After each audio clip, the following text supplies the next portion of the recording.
দত্তপুলিয়া শ্রীমাজ বদলের পক্ষ থেকে অসংখ্য শুভেচ্ছা জানাই এবং স্বাগত জানাই আমাদের যুবমেলা 2017 এই উদ্বোধনী মঞ্চে। মঞ্চ প্রবিষ্ট সমস্ত সম্মানীয় অতিথিবৃন্দকে আমার নমস্কার এবং যারা আমাদের মাইকের আওয়াজ শুনতে পাচ্ছেন বিশিষ্ট বর্গ এবং আমাদের চলতি মানুষ সকলকে অসংখ্য শুভেচ্ছা জানাই এবং স্বাগত জানাই আমাদের যুবমেলা 2017। আমাদের 23তম বর্ষ যুবমেলা 2017। আমাদের এবারের ভাবনা শব্দ দূষণ বন্ধ করো, এই ভাবনা নিয়ে আমরা এবছর কাজ করেছি, আগামী বছর আমরা কাজ করব। এই ভাবনা নিয়ে আমরা আজ থেকে আমরা শপথ নিচ্ছি আগামীতে দত্তপুলিয়ার বুকে যেভাবে সাউন্ড পলিউশন অর্থাৎ শব্দ দূষণ বাড়ছে তার প্রতিরোধ ব্যবস্থা গড়ে তোলবার জন্য আমাদের এই ভাবনা এবং যুবদলের প্রয়াস। যারা আমাদের সহযোগিতা করছেন এবং আমাদের যুবমেলা 2017 এই অনুষ্ঠানে প্রথমে জানাই যে সমস্ত ব্যবসায়ী বৃন্দ, বগুলা ব্যবসায়ী বৃন্দ, ট্যাংরাখাল ব্যবসায়ী বৃন্দ, কৈখালী ব্যবসায়ী বৃন্দ, দত্তপুলিয়া ব্যবসায়ী বৃন্দ, পানিখালী ব্যবসায়ী বৃন্দ, সিদ্ধানী ব্যবসায়ী বৃন্দ ও নলডুবরি ব্যবসায়ী বৃন্দ সকলকে শুভেচ্ছা জানাই আমরা যুবদলের পক্ষ থেকে এবং অবশ্যই শুভেচ্ছা জানাই যারা আমাদেরকে সহযোগিতা করেছেন, বিভিন্ন সাহায্যের হাত বাড়িয়ে দিয়েছেন আর্থিক দিক থেকে। দত্তপুলিয়া হাই স্কুলে আমরা প্রতি বছর আমাদের এই যুবমেলা করে থাকি।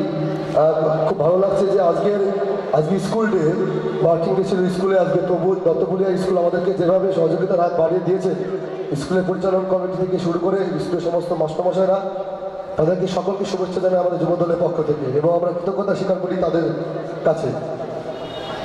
আমি কিছু কথা বলি যুবদল সম্পর্কে। আমরা অনেকে অবগত আছি, দত্তপুলিয়ার বুকে আমাদের কথা জানেন এবং শুনেছেন। দত্তপুলিয়া শ্রীমাজ যুবদল অনেক বছর ধরে অনেক সমাজসেবামূলক কাজ করছে। তারা বিভিন্ন বছর বিভিন্ন সময় বিভিন্ন ধরনের সমাজসেবামূলক কাজ করে গেছে, কাজ করছে। আমরা বাল্যবিবাহ নিয়ে কাজ করেছি। একটি নাটক বাল্যবিবাহ এবং শিশু বাচ্চা নিয়ে একটি নাটক আমরা পথনাটিকা আমরা প্রতিস্থাপনা করেছি, অনুষ্ঠিত করেছি। প্রায় 200টার উপরে শো হয়ে গেছে ইতিমধ্যে আমাদের।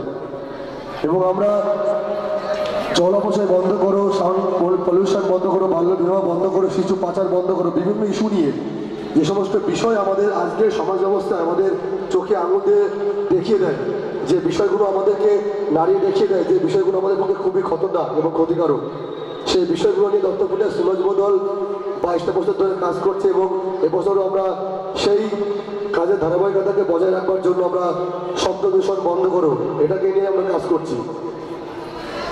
দত্তপুলিয়া যুবদল এর আগেও বিভিন্ন